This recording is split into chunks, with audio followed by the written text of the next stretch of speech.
ಚಲಿತ ವಿದ್ಯಮಾನಗಳು. ಹುರುನ್ global rich list ಪ್ರಕಾರ ಭಾರತಕ್ಕಿಂತ ಹೆಚ್ಚು ಶತಕೋಟ್ಯಾಧಿಪತಿಗಳನ್ನು ಹೊಂದಿರುವ 2 ದೇಶಗಳು ಯಾವುವು? ಅಮೆರಿಕ ಮತ್ತು ಚೀನಾ. ನಮೀಬಿಯಾದ ಮೊದಲ ಮಹಿಳಾ ಅಧ್ಯಕ್ಷೆಯಾಗಿ ಯಾರು ಪ್ರಮಾಣ ವಚನ ಸ್ವೀಕರಿಸಿದರು? ನೆಂಟುಂಬೋ ನಂದಿ ನದ್ವೈತ್ವ.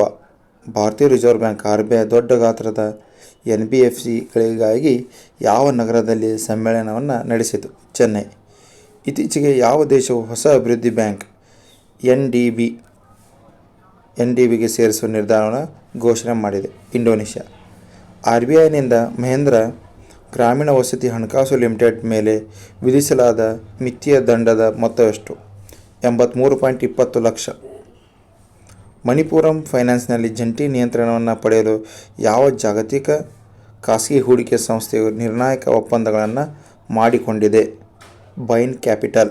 ಸಾಮರ್ಥ್ಯ ವೃದ್ಧಿಯನ್ನು ಉತ್ತೇಜಿಸಲು ಭಾರತದ ಹೂಡಿಕೆ ಬ್ಯಾಂಕರ್ಗಳ ಸಂಘ AIBI ಯಾವ ನೇಪಾಳದ ಸಂಸ್ಥೆಯೊಂದಿಗೆ ಒಪ್ಪಂದಕ್ಕೆ ಸಹಿ ಹಾಕಿದೆ? ನೇಪಾಳದ ವ್ಯಾಪಾರಿ ಬ್ಯಾಂಕುಗಳ ಸಂಘ. ನೆಕ್ಸ್ಟ್,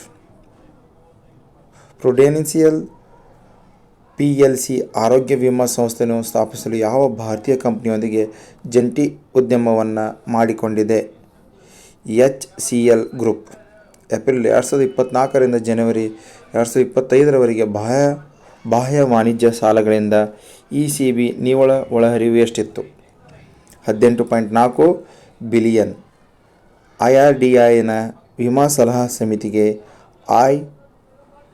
IAC ಎಷ್ಟು ಹೊಸ ಸದಸ್ಯರು ನೇಮಿಸಲಾಗಿದೆ? 5.